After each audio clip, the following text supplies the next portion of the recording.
C'est grosso modo ça le modèle. Tout ça, ça coûte à peu près 10 millions d'euros. Vous êtes dans les univers de salles blanches, c'est très compliqué à gérer. Et la chaîne de soins, elle est à peu près ça. Et le modèle repose sur, le modèle économique, c'est à peu près 10 PET-CT pour un cyclotron. Donc la France, on a la chance d'avoir un pays assez ramassé, donc c'était assez facile de mettre des cyclotrons bien répartis et d'avoir nos nombres de PET-CT. Mais si vous prenez les US qui sont beaucoup plus grands, bien, il y a des zones qui étaient mal couvertes où en fait on n'installait pas de cyclotrons parce qu'il n'y avait pas assez de PET-CT. Vous prenez la Chine qui a un autre modèle économique et eux, ils ont besoin de solutions de production sur place. Donc vous prenez l'Italie d'ailleurs, vous voyez bien la botte, la livraison des traceurs peut être quelque chose de très compliqué. Moi je me souviens que la première réunion que j'avais eue chez GE quand j'étais arrivé, c'était pour la création d'un centre PET en Grèce, et mes collègues s'arrachaient les cheveux de la tête pour savoir à quelle heure il fallait faire les synthèses en fonction des embouteillages dans Athènes, parce que chaque minute que vous attendiez, votre chiffre d'affaires se transformait en photons. C'est ça le modèle économique. Donc c'est un univers de fous. Donc l'idée, c'était de changer de paradigme, de trouver une autre approche, et de ne plus distribuer les molécules chaudes, mais de distribuer une solution technologique, un PET-Espresso, auprès des utilisateurs finaux, qui sont ceux qui sont capables de faire les validations, donc les biologistes, les cliniciens, même s'ils sont incompétents en radiochimie. Quelque chose de simplissime à utiliser. Vous avez vu les progrès que l'on a fait en informatique. Avant, ça occupait un building. Maintenant, on a beaucoup plus puissant, rien que sur nos téléphones mobiles. C'est le même type de rupture. Les cyclotrons qui existent, ceux qu'on avait chez GE, ceux que l'on a nous, celui de GE avait 35 ans d'existence, il n'y a jamais eu de véritable rupture. On veut une solution, non plus faire des gros batchs de production, mais de se dire que peu importe les patients qui arrivent à l'hôpital, on veut avoir la molécule qui correspond à la question posée. Donc on veut avoir une production, une dose, un patient. On veut tous les types de nucléides parce qu'on ne veut pas se limiter. Donc la solution, d'ailleurs, il faut que j'en rajoute un, c'est le gallium-68. Mais aussi, pourquoi pas, ouvrir la voie de la thérapie ciblée. Parce que dans mes cassettes microfluidiques, je peux, par exemple, avec un marquage, avec un chélate pour contenir un gallium pour faire de l'imagerie, je peux substituer ce nucléide à faible énergie par un nucléide à haute énergie et longue demi-vie pour faire de la thérapie ciblée. Donc vous pouvez prendre la même cassette, la même molécule, la prendre, faire une dosimétrie, une vraie quantification, attendre un washout, reprendre votre même cassette et n'injecter au patient que la dose correspondant exactement à la stratégie thérapeutique. Bien entendu, un système ouvert à tous et à tout, aussi bien des molécules endogènes, des produits propriétaires, des molécules qui sont dans le domaine public. Le système est ouvert à tous. Et il est ouvert à tous, aussi bien académiques que privés. On fait une sorte d'Apple Store. On a un standard techno qui est ouvert à tous. Et ça, en fait, c'est ça qu'on propose aussi bien donc, à nos partenaires privés que publics et à IMI, puisque ça fait partie de la solution. Alors là, c'est une vue d'artiste, mais c'est pas très éloigné. Là, c'est un cyclotron. Il existe, c'est un vieux cyclotron supraconducteur qui avait été développé par Oxford. Là, on le transforme pour le mettre sans hélium. J'ai retiré récemment, en fait, la stratégie avec générateur, mais ça sera une cible, dans une approche, une dose, un patient.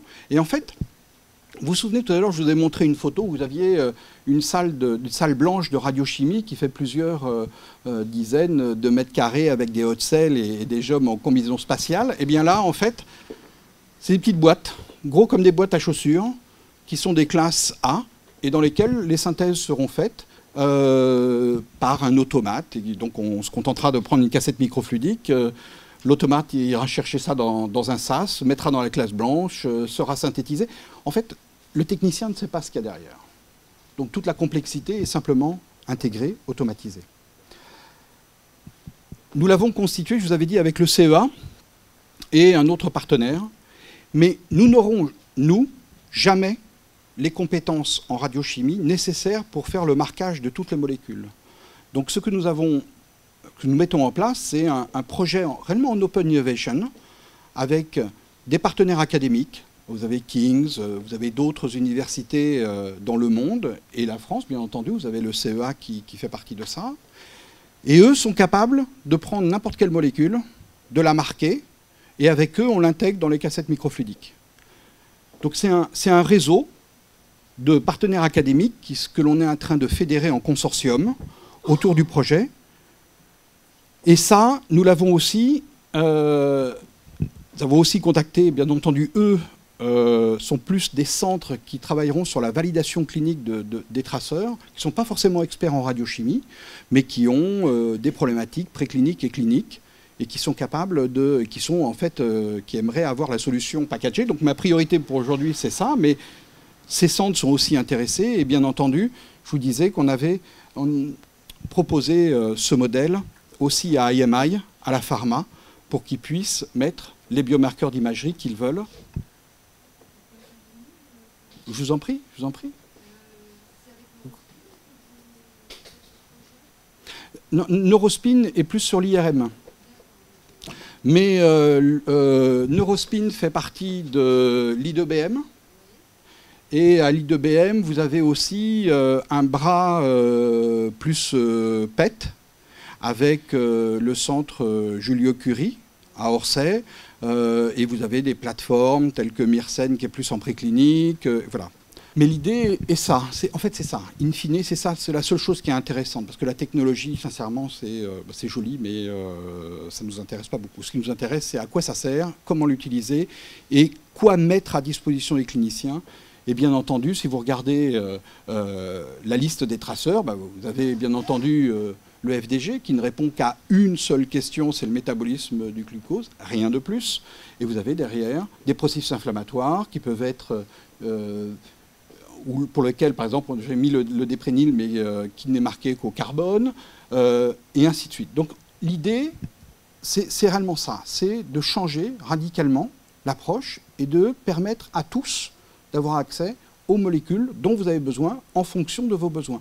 Et ne pas vous poser la question de savoir comment le marquer, avec quoi le marquer. Le système est ouvert à tout. L'intérêt aussi des nucléides à courte demi-vie. Alors, il y a peut-être deux choses essentielles que je n'ai pas mentionnées. Il y a quelque chose de capital qui est mis en jeu là dans le développement de la technologie que l'on met en place, c'est l'activité spécifique. Donc, toute la chaîne technologique que l'on est en train d'intégrer et pour lesquelles on développe aussi des briques technologiques telles que, par exemple, de nouvelles générations de cibles, de nouvelles système de microfluidique n'a qu'un objectif, c'est d'avoir la plus haute activité spécifique parce qu'elle ouvre la voie de la quantification et elle nous permet réellement de nous retrouver dans le monde du biomarqueur. Je m'éloigne avec le projet du simple produit de contraste et on s'adresse réellement à cette question-là. Derrière ça, ça veut dire aussi que, je vous le citais, il y avait aussi l'accès à tous les nucléides. Certains ont une demi-vie extrêmement courte. On a survolé, mais il inclut aussi l'oxygène. L'oxygène, c'est 2 minutes de demi-vie. L'intérêt d'avoir des nucléides à courte demi-vie, c'est que vous pouvez aussi ouvrir la porte du multitraceur, ce que l'on faisait dans certains de nos centres. C'est-à-dire que vous avez une question, par exemple, onco, on avait besoin de faire un blood flow, on injectait une eau marquée à l'oxygène, on attendait 5 demi-vies, à savoir juste 10 minutes, et on pouvait réinjecter chez le même patient un traceur carboné pour explorer une question d'une cascade prodémique dans une cellule cancéreuse. C'est là aussi l'intérêt des traceurs à très courte demi-vie. Il faut absolument essayer de changer, pour ceux qui sont dans l'imagerie, les fondamentaux qui étaient ceux que l'on avait en étant réellement dans le monde du produit de contraste. Là, on libère complètement l'imagination et on ouvre la porte à de nombreuses opportunités. D'où aussi l'intérêt d'avoir les spécialistes autour de nous, parce que ces mêmes spécialistes nous challengent pour réimaginer des fonctionnalités ou des options que l'on n'avait pas forcément prises en considération pour être sûr que ça corresponde. Tout à l'heure, vous avez parlé d'Alzheimer.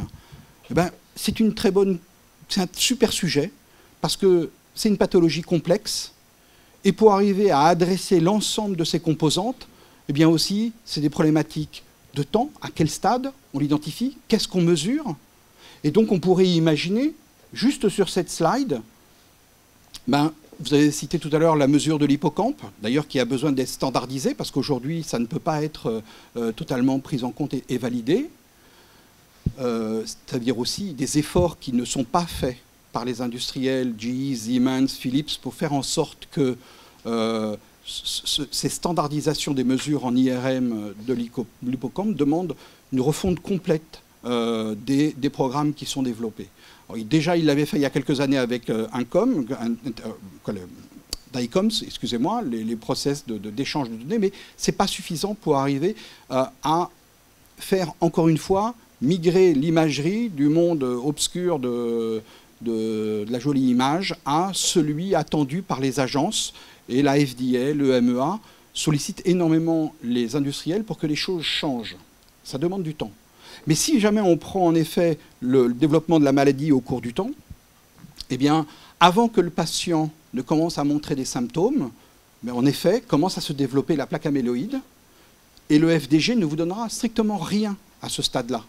Alors vous pouvez choisir du PIB, la V45, ce que vous voulez. Il y a d'autres marqueurs tels que taux qui suivent aussi d'autres courbes. Et bien entendu, en fonction du stade de la maladie, à un moment où de toute façon la maladie est installée et que vous pourriez de façon évidente identifier la plaque amyloïde, eh bien pas grand-chose à faire, si ce n'est éventuellement suivre les fonctions cognitives du patient, et là éventuellement le FDG pourra être un bon marqueur.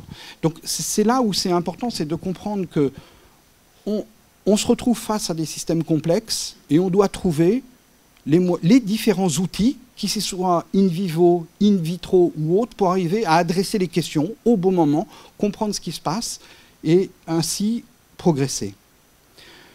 Ce que l'on fait avec la pharma, c'est facile. En fait, la TEP peut être utilisée, si jamais ce n'est pas utilisé que comme produit de contraste, pour plein de choses.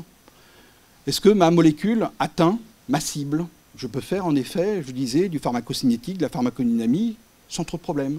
Est-ce qu'elle est suffisamment... donc, je peux faire des niveaux de taux d'occupation, de relation ligand-récepteur, et ainsi de suite. En fait, c'est ça que l'on offre à la pharma. C'est une plateforme ouverte où on répond strictement à leurs besoins, en fonction des questions posées. Et tout à l'heure, je vous ai parlé du microdosing. En fait, c'est la phase 0. C'est ça qui avait été, entre autres, porté par le professeur Langstrom à Uppsala, auprès aussi bien de l'Agence de médicaments européenne que la FDA. Et donc, en TEP, vous pouvez assez rapidement, avant de commencer les longues études cliniques, d'avoir une réponse immédiate, de savoir si vous arrêtez. C'est-à-dire, si vous avez un traitement pour l'Alzheimer et que vous voyez dès le premier patient que la molécule ne passe pas la barrière hémato-encéphalique, arrêtez les frais. Voilà, ça vous évite, ça vous permet de tuer la molécule rapidement, ça vous permet de mieux designer les plans de développement, ça vous permet en fait d'avoir une approche beaucoup plus rigoureuse et faire en sorte, in fine, que votre molécule soit avec le meilleur service médical rendu. Bon, je vous parlais des plans de développement, mais c'est en fait un peu ça qui était... Alors ça, c'est schématisé, parce que c'est un vieux dessin, mais ce n'était pas ça la semaine dernière dont on parlait avec... dans le cadre d'IMI, mais c'est un peu ça. C'est de dire ce qui avait été fait sur les phases 1, phase 2, phase 3, dans lesquelles on avait, bon an, mal an, une intégrale de plein de petites études qui elles-mêmes étaient des données moyennes avec des p-values moyennes, et vous essayez de consolider ça pour dire grosso modo ça doit être à peu près bon chez X% de patients, et vous alliez auprès des agences avec ça. L'idée, c'est de dire non, on ne fait pas ça. On a un biomarqueur et on se retrouve plus dans une approche itérative, d'où la recherche translationnelle. J'ai une question bio posée, je la valide en clinique et je reviens. J'ai une approche beaucoup plus rigoureuse. Et ainsi de pouvoir améliorer votre plan de développement, améliorer dans le sens réduire le délai, réduire les coûts et offrir une solution plus efficace aux patients.